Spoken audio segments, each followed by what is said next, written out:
Ele nasceu na Torre, aqui em João Pessoa. Começou no teatro ainda novo, com 14 anos, na escola. Depois parou tudo. Foi para a universidade, tentou 3 cursos. E aí, entre uma coisa e outra, ele se tornou ator, diretor, manipulador de bonecos de teatro infantil. Gente, é muita coisa. Eu estou aqui do lado de Beto Quirino, no Teatro Santa Rosa, essa caixinha de joias. E a gente vai bater um papo muito especial no Nossa Gente. Bem-vindo, Beto, bem, que alegria. Alegria minha também. Seja bem-vindo. Beto, me conta como é que você começou mesmo. Porque é o seguinte, como todo ator, atriz, né, a gente começa na escola, né? Eu tinha uma professora de inglês e as aulas, os textos, ela botava pra gente encenar. Aí eu sempre ia e gostava e tal, fiz aquilo. E aí depois fui tomando gosto, até porque é o seguinte, abrindo parênteses, eu sempre digo, uma das culpas é do meu pai, que em 70 comprou uma TV para assistir a Copa do Mundo, certo? Então lá em casa era uma bodega, eu fui criado numa bodega, a bodega Seu Quirino, e meu pai botava a televisão lá, que era uma coisa do outro mundo naquela época, 1970, né? E aí eu vi aquilo e ficava entusiasmado, eu queria saber como era que fazia aquilo. Eu não queria nem estar muito na frente, mas como era o processo de se fazer aquilo, entendeu? E aí pronto, desde essa época, assim, novelas, filmes, séries, enfim, programas, foi sempre a minha trajetória. O olhinho foi brilhando, foi brilhando. De primeira. E como é que se abriram as portas do cenário nacional? Você já começou lá em cima? Foi muito trabalho. Comecei lá em cima, comecei com rua, fazendo teatro de rua, rodando chapéu. E aí, em 2006, tá? Em 2006 foi que apareceu a oportunidade de eu fazer um teste para uma minissérie, né, da Globo chamado A Pedra do Reino. Eu fiz o teste, só que eu recebi um telefonema e já era de outra série. A série era a minissérie Amazônia, de Galveza, Chico Mendes e de Glória Pérez. Foi quando me chamaram. Aí pronto, de 2007 até 2018, antes da pandemia, todo ano eu estava numa novela, num seriado, num programa, enfim, todo ano eu tive todas as participações. Foi todo um processo. Eu já vinha do teatro, já vinha do teatro, inclusive aqui no Santa Rosa, sabe? Foi a minha estreia profissional, tá? Foi com a peça Pra Ti Comer Melhor, né? Que era um grupo coletivo, a direção era coletiva e tal. Então, a gente começou aqui, tá? Eu comecei aqui, no Santa Rosa, profissionalmente. Mas para aparecer em cenário nacional, já foi na Amazônia? Já foi na Amazônia, já foi em 2007. Eu fiz um sanfoneiro, entendeu? Fiz um sanfoneiro e depois eu fiz uma novela chamada Duas Caras, onde eu fazia um dos capangas de Juvenal Antena, que era o Antônio Fagundes, e éramos 7. E esses 7 eram tidos como os 7 anões, né? Então cada um tinha o nome do anão, o meu era o mestre. E aí, pronto, daí fui fazendo e todo ano. E também entrou a história dos filmes também, que me chamaram para fazer filme e foi muito bom, porque eu fazia as duas coisas, filmes, novela, e teve uma época que eu estava fazendo filme, novela e teatro. Mas era muito puxado mesmo, entendeu? Então é aquela coisa que você realmente, eu particularmente, sabe? Não, peraí, vamos com calma. Eu ia puxar essa pergunta exatamente agora. A rotina de gravação de uma novela é uns 8 meses, de um ano. Como é que fica a relação com a família aqui E o tempo lá, a família foi para lá, como é que... Não, a família ficou aqui, entendeu? Eu ia e às vezes vinha, né, ficava nesse vai e vem. Só que acontece o seguinte, é muito intenso. Uma novela, quando ela está no pique mesmo, tinha dia da gente começar a gravar de 8 horas da manhã e até 2, 3 da madrugada. Entendeu? Às vezes, por exemplo, nessa época que eu estava fazendo a novela e estava fazendo teatro, tinha época que às vezes a gente largava o ensaio tipo 10, 11 horas da noite, corria para o ensaio no teatro, ficava ensaiando até 2, 3 da manhã, para de 8 horas estar na porta do Projac. Então é uma coisa muito intensa, tá entendendo? É uma coisa muito... ela é exaustiva, mas também é muito prazeroso para quem gosta. Porque eu sempre disse o seguinte, eu não sou um dentista que queria ser advogado. Tá? Eu faço isso porque eu amo, eu adoro fazer isso, entendendo? Então, é uma coisa que para mim é um prazer, é um trabalho que para mim não significa tanto trabalho, sabe? E estar com pessoas, sabe, que você via quando pequeno na TV, conversando, para mim é mais legal ainda. Mas... eu acho isso muito melhor do que assim, estar atrás de fama. É engraçado, eu nunca tive esse negócio, sabe? Ai, às vezes eu fico assim, não, chegou o Global, não, pelo amor de Deus, eu presto serviço para a Globo quando me chama eu vou lá e faço, tá entendendo? Para mim, assim, o prazer mesmo, tu trabalha, tá falando com tipo, com Vereza, Carlos Vereza, que é um amigaço, cara, eu tinha medo de você quando eu era pequeno. Ele, aonde? Na novela, acho que era Selva de Pedra, você fazia Miro, ele começava a rir, sabe? Chegar para Emiliano Queiroz, uma vez a gente lá disse, olha, Emiliano tem uma coisa, o senhor vai ser conhecido eternamente como o seu Disseu Borboleta. Agora, para mim, vai ser sempre o Juca Cipó, que é um personagem dos Irmãos Coragem da primeira versão, depois da primeira de Janete Claire, lá atrás, com Tarcísio Meira, Nora Menezes, enfim. E o Emiliano, ele fazia o Juca Cipó.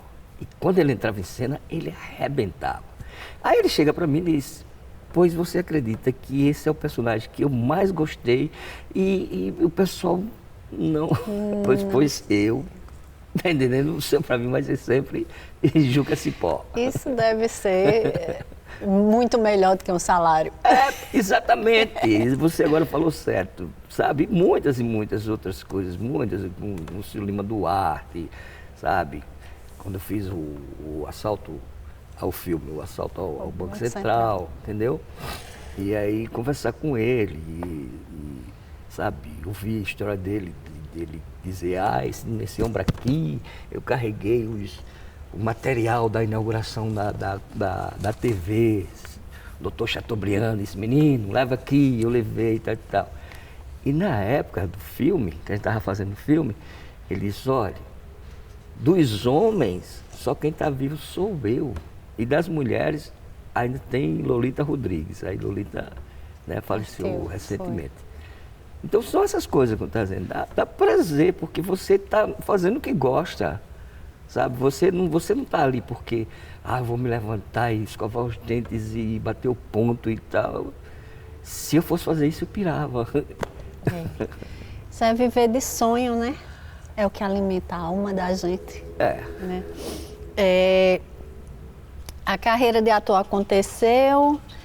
Como foi participar de novelas como Cordel Encantado, como Velho Chico, que retrata boa parte, né?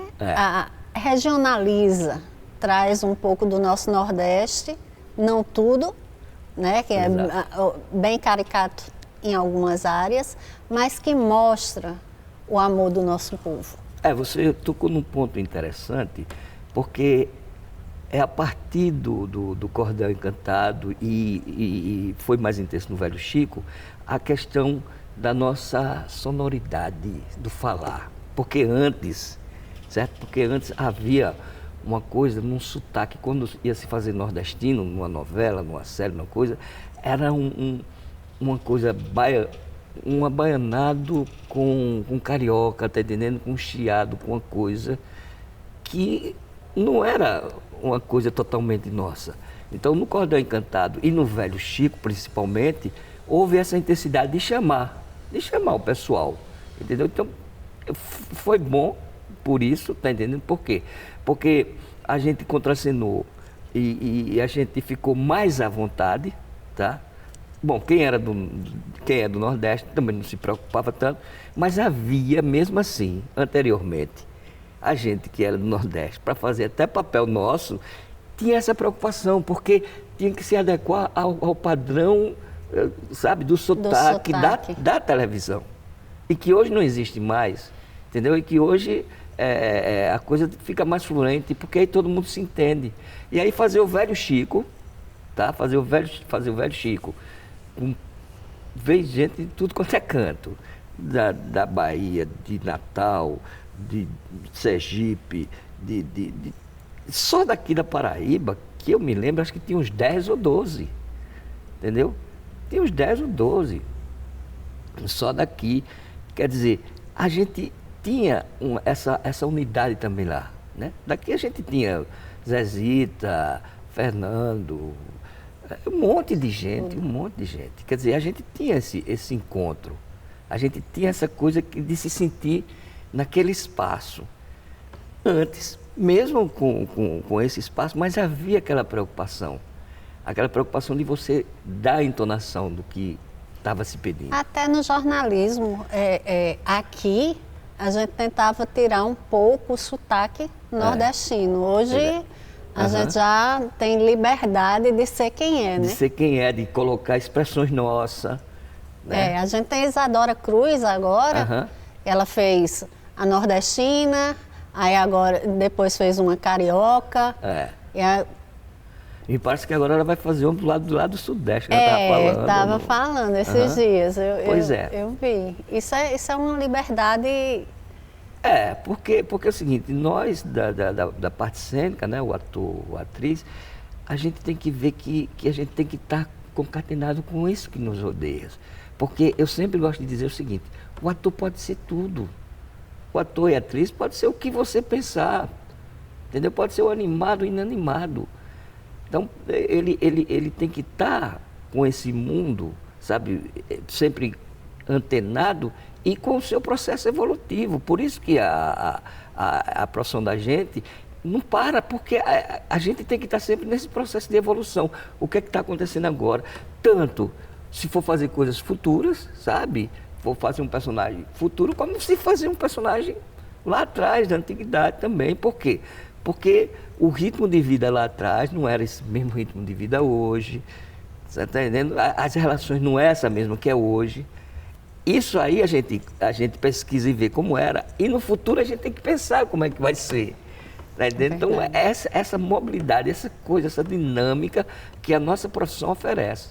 E uma vez eu disse assim, estava conversando com o Tony Pereira, disse, o ator não se aposenta.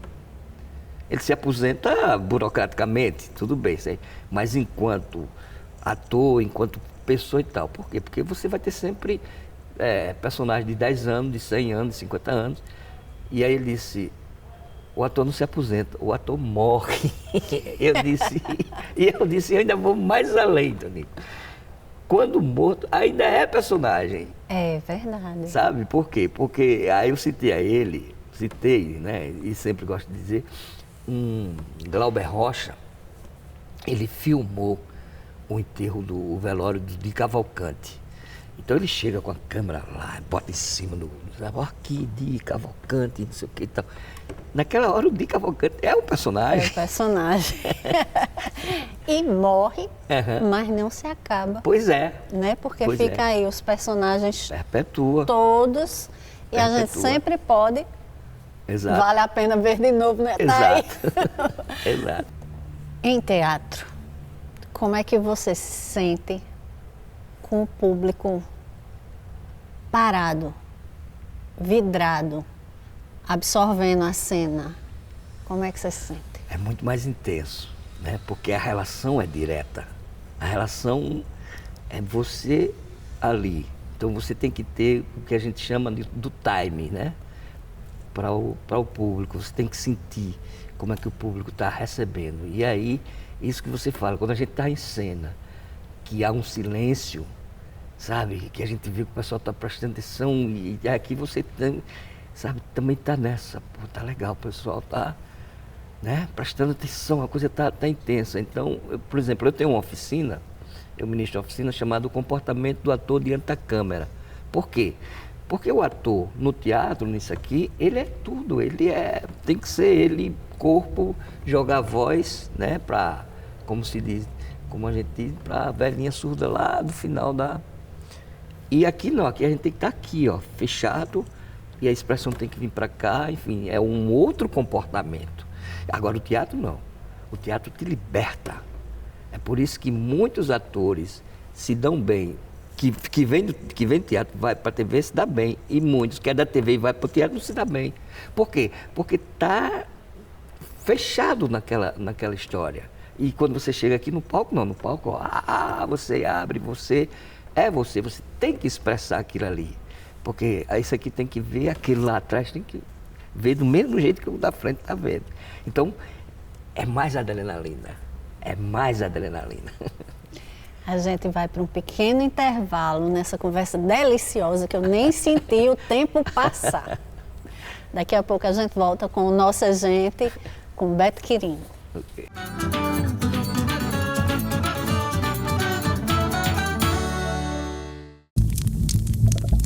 As mudanças climáticas geram muitos desastres no ambiente.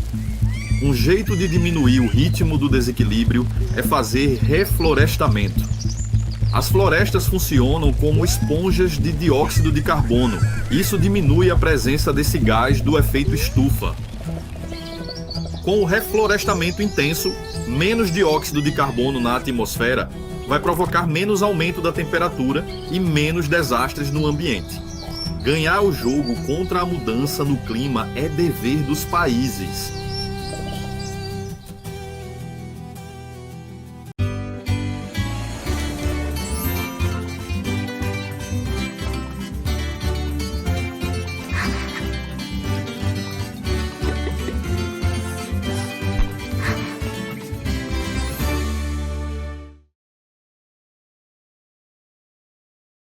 Bancada partidária, conjunto de parlamentares que integram determinado partido político.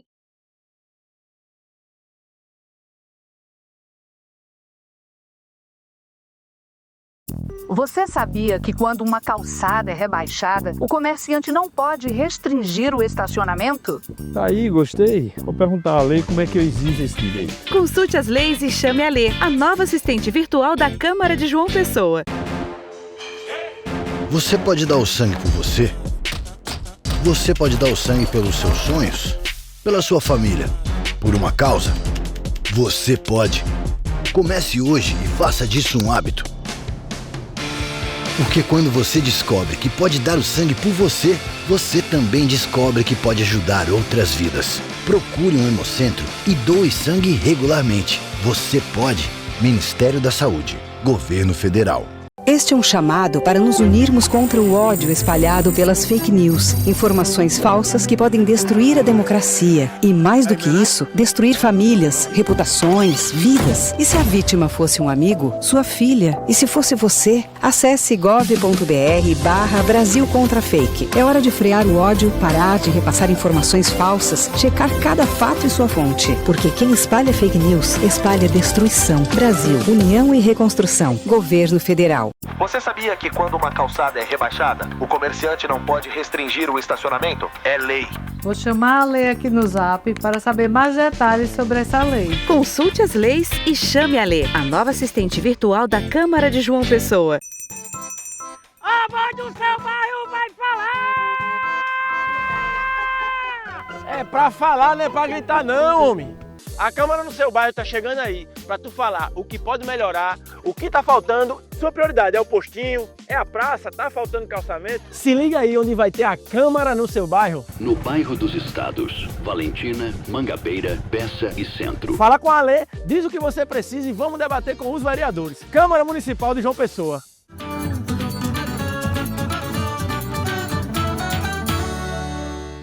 voltamos com nossa gente, uma conversa maravilhosa com Beto Quirino sobre teatro, novela, cinema. E agora a gente vai conversar sobre uma história de um velho deitado. Legal. Que é isso, Beto? O velho deitado, certo? Ele surgiu, eu estava no Rio e eu morava só E eu disse, eu pegava assim, como diz o velho ditado, eu disse, não, vai ser como diz o velho deitado. E aí eu botei eu digo, eu vou fazer essa coisa onde ele vai reverter os ditados, onde ele vai fazer essa brincadeira, porque eu gosto muito de trocadilhos, entendeu? O Meu Filho Único, que é um livro chamado Bolso de Mortalha, é todo cheio de trocadilho, dessas coisas. Aí pronto, aí surgiu o velho deitado. E como eu estou com um projeto chamado 365, que todo dia eu coloco um vídeo, seja do que for, seja do meu trabalho. E aí o velho deitado entrou nessa série, entendeu? Eu comecei isso no dia 1º de outubro e pretendo ir, e vou até 1º de outubro de 2026. O velho deitado é uma onda. Achei maravilhoso. Pois é. Como é que você avalia hoje, no dia atual, na conjuntura atual do país, o respirar da arte? Né? Nós estamos em um novo tempo. Estamos começando realmente a sair de todo uma coisa embaralhada, literalmente, onde a cultura já é do jeito que é, já é vista do jeito que é. E aí com pessoas que quando estavam no poder não tinham nem ideia do que era isso. Então com essa retomada das leis, Paulo Gustavo, Aldir Blanc, que a própria Rouanet, que todo mundo não tem nem ideia do que seja a Lei Rouanet. É a Lei Rouanet. Então, meu querido, se você vai falar, pelo menos leia e veja saber como é, que não é assim o governo vai lá e vai te dar o dinheiro, não. Tem todo um outro processo. Bom, hoje a gente respira mais aliviado. Hoje a gente tem assim, essa abertura de se fazer audiovisual, de se fazer festivais, de se fazer tudo isso por conta justamente dessa política hoje, que espero que perdure, Por quê? Porque quanto mais cultura, mais avanço se tem uma sociedade.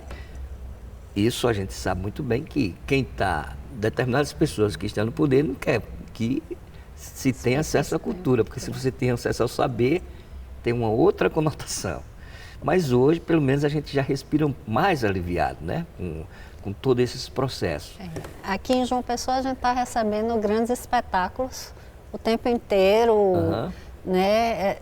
pessoas daqui indo para lá, pessoas de lá vindo para cá. Esse fluxo é bem interessante e é muito rico. Eu mesmo fiz 2 filmes, um pela Lei Paulo Gustavo, outro pela Aldir Blanc, E vou fazer o projeto do 3º, Espero que ser contemplado. Tudo isso em cima dessas leis. Quando é que eu poderia fazer isso? Sabe? Então, é esse olhar que hoje se tem da cultura. Então, um olhar que abre, que diz assim, dá para se fazer, dá para você... a gente sabe... Alguns vão dizer, não, mas o dinheiro que sai é pouco e tal. Sim, não estou entrando nesse mérito, tá certo? É lógico que a gente vai ter que lutar para ter mais verba, principalmente o audiovisual. A gente sabe que o audiovisual é caro, fazer cinema é caríssimo. Porque o pessoal olha assim, tipo, o Agente Secreto, eu participei do filme O Agente Secreto. É uma super produção. Mas por quê? Porque realmente é caro para se fazer cinema. Sabe? Se você vai fazer um audiovisual, é caro um material, uma câmera, um cameraman, porque você tem toda uma equipe para fazer. Você tem o som, você tem câmera, você tem luz, você tem maquiagem, você tem figurino, enfim. Então tudo isso é um custo. É porque a gente, quando eu digo a gente, eu falo as pessoas do modo geral,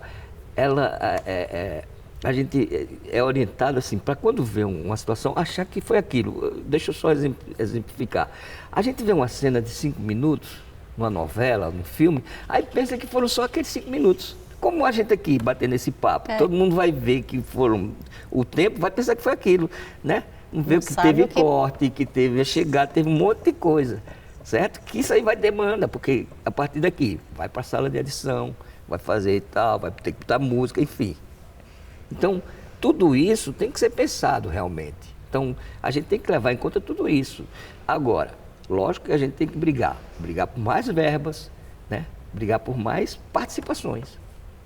Dentro dos personagens, do seu universo de personagens criados, qual aquele que mais mexeu com você?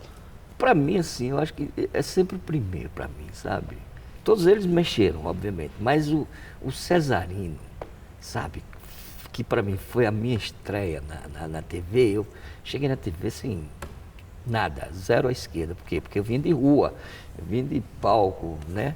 Então, esse negócio de enquadramento, de olhar para aqui, olhar para ali, sabe? Porque você tem que estar dentro, né? Como eu falei, tem que estar fechado ali. Se movendo nos parâmetros. Foi uma aula e eu fui rodeado por pessoas que me deram a mão e que são meus amigos até hoje. Mas por que também? Porque é assim, a gente tem que ver que a gente não é um ser social isolado. Então, todos nós dependemos aqui um do outro para termos para o trabalho sair bonito. Então, quando eu cheguei para contracenar com Marcelo Farias, né? Com aquele pessoal que chegava e dizia, ó, vai ser por aqui, entendeu?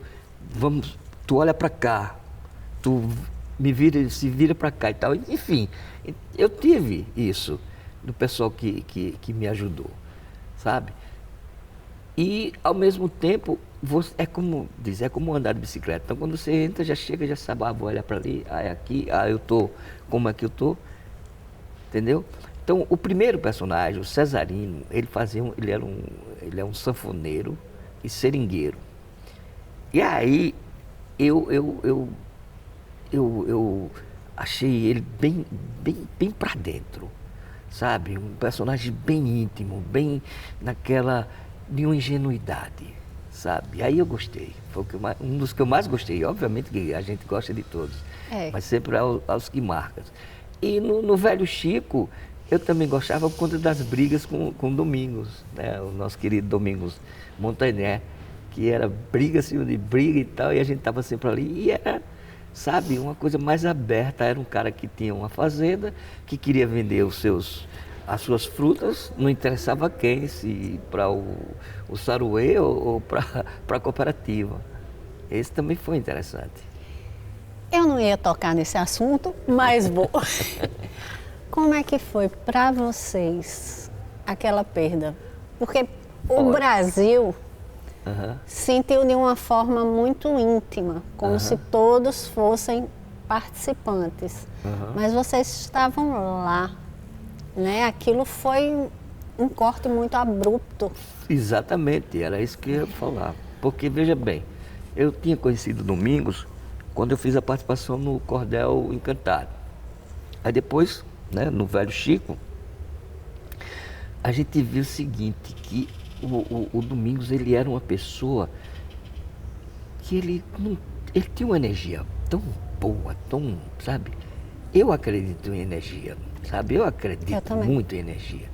E eu acredito que houve uma coisa ali.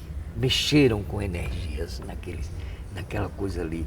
E a morte já, obviamente, não é legal, mas como você falou de uma forma abrupta, a gente, né, sente. E pra gente foi ainda mais dolorido, porque, tipo, no último capítulo, a gente tinha que contracenar para a câmera, sendo ele, falar para a câmera como se fosse ele, entendeu? Então, eu chorei demais. Exatamente. E aí, é uma coisa que... Porque você vai, ao longo, uma novela quando começa, aí começa as amizades, né?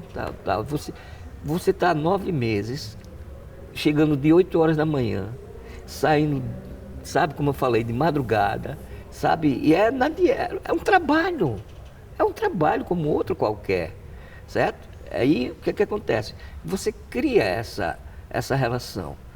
E com ele, assim, era outra coisa. E aí o impacto foi para todo mundo. Isso, obviamente, foi para todo mundo. Porque a gente já tinha vindo também no impacto da morte do seu Humberto Magnani, que fazia o padre. Certo? Foi. Que fazia o padre. E quem entrou no lugar do Humberto Magnani foi o Vereza, foi o Carlos Vereza. Que, por sinal, deu um show, né? Foi, sim. E a gente já vinha dessa coisa impactante, tá? E acho que também, pouca gente sabe, morreu também um outro da técnica. Caramba! Foi. O velho Chico, então, foi forte. Foi né? forte. Teve, não vou citar nomes, mas teve atores que, porque usava-se uma roupa pesada,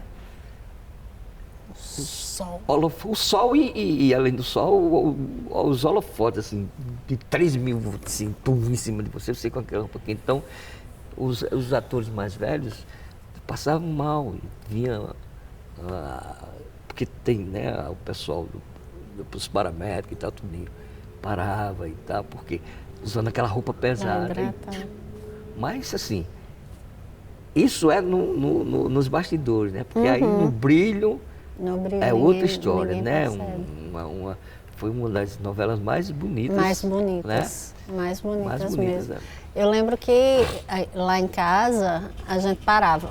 Todo mundo, a hora do velho Chico, meu avô, minha avó sempre foram noveleiros, eu também. E a gente parava sempre para assistir. Novos projetos. Novos projetos. É o caminhar da oficina, a oficina O Comportamento do Ator diante da câmera. É o projeto do curta-metragem, né, para fazer. E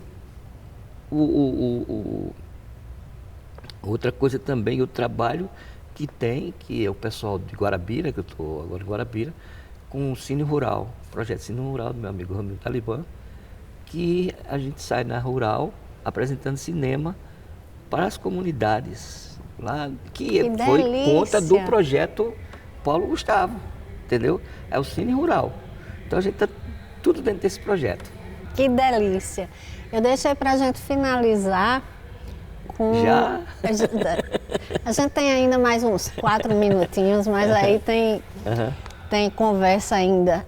Sobre, você tem um projeto de fazer uma construção aqui em João Pessoa ou em Guarabira? Não, tem um projeto que é a Casa dos Artistas da Paraíba. A Casa dos Artistas. A Casa dos Artistas da Paraíba, ela é um projeto que é feito nos mesmos moldes do Retiro dos Artistas do Rio de Janeiro. Então, o que é que a gente pretende?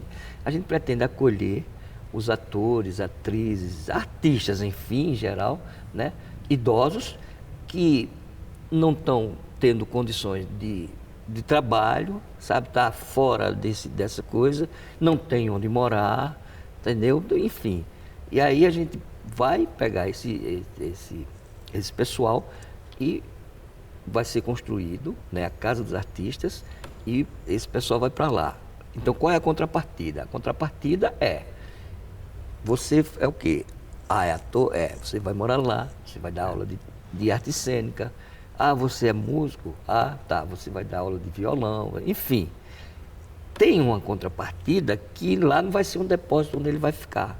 Vai ter sempre uma coisa rotativa, vai ter uma ala que vai ter uma sala de cinema para projetar filmes de quem está lá, para ter debates, enfim. E aí, depois de 7 anos, tá? Aí a gente conseguiu uma parceria com o pessoal da CEAP, certo? E do próprio governo, né? Do João Azevedo, que, para surpresa da gente, ele disse, serão 2 casas. Uma casa em Jaguaribe, que vai ser construída, e uma casa de passagem, que é do Centro Histórico. Então, o que é essa casa de passagem? Essa casa de passagem é para os atores, grupos, músicos, enfim, que vem de outro canto, que vem do sertão, do brejo, enfim, que vem de outro canto, vem passar o final de semana aqui, né, para se apresentar, não vai para o hotel, não vai pagar com hotel, vai lá para casa, a casa vai estar toda estruturada, tá entendendo? Vai estar toda estruturada. Projeto lindo. Sabe, com cozinha, com tudo, sabe, dormida e tudo. Então, você vai passar o final de semana aqui, a gente vai estar apresentando tal peça, ótimo, o grupo fica aqui. Porque a gente já vive de bilheteria, a bilheteria já é entendeu? Então, são esses dois projetos, né, da casa do artista e da casa de passagem, que a gente está, né, nessa parceria da SEAP e o governo. Que coisa maravilhosa. Inclusive, essa história da contrapartida é boa porque tanto você dá quanto você recebe. Isso. Né? Você exercita a sua arte, você vai passando, você vai multiplicando e não para. É lógico, e o processo é se interar, por exemplo, com a própria Secretaria de Educação e nas escolas, os alunos que estão a fim de fazer oficina de música, oficina de dança, entendeu? Enfim, oficina de teatro. Então, ir nas escolas e oferecer oficinas grátis. É só lá e se inscrever e fazer. Olha aí, eu estou já me animando a fazer um curso desse. Ver se eu resgato a minha infância perdida.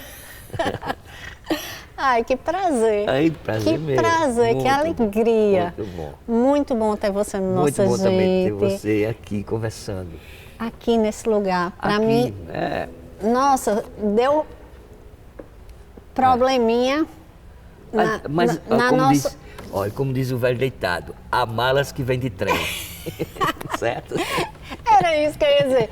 Deu probleminha na nossa primeira locação. Pois é. E a gente veio aqui para a caixinha de joias. Né? Veja como é a questão, né?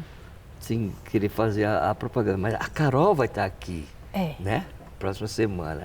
Quer dizer, para mim, tudo isso é a engrenagem que tem que ser perfeita das coisas acontecerem.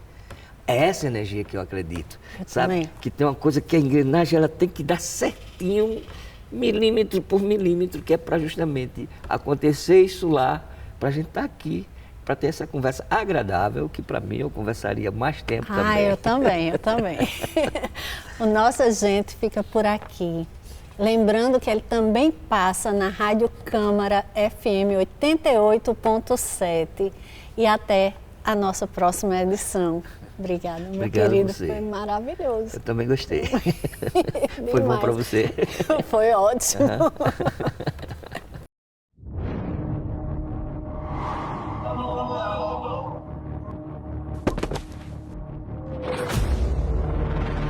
What is this? Where am I?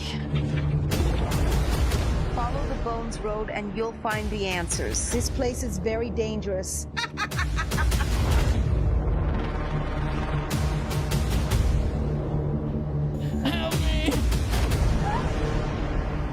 What kind of creature are you? A scarecrow? You can pass. I don't belong here. I need to go back to my life. You'll pass. I need to find a way off this damn road. We are travelers in search of this musician. He is powerful, but he always hides.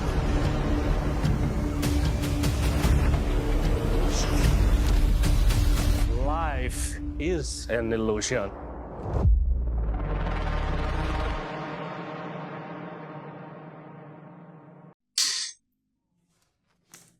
Atenção, silêncio.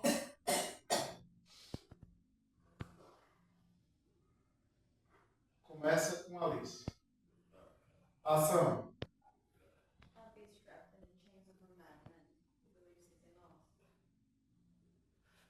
Nobody controls me. I'm not like you.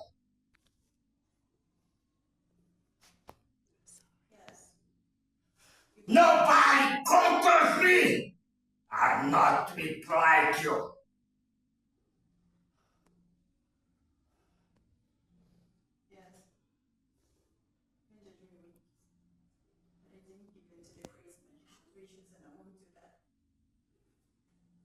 All his victims. Listen, our whole lives in this vicious cycle of people. No one escapes from us. Enough of this subject. Por favor, vamos lá.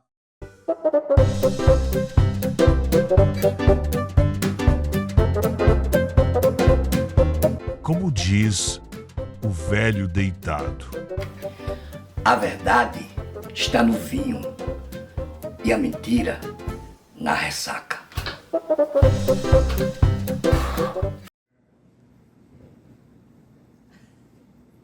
Cena B1, plano 9, take 2.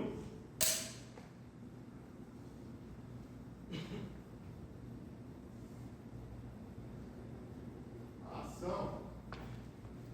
Ninguém sai, ninguém sai, ninguém sai.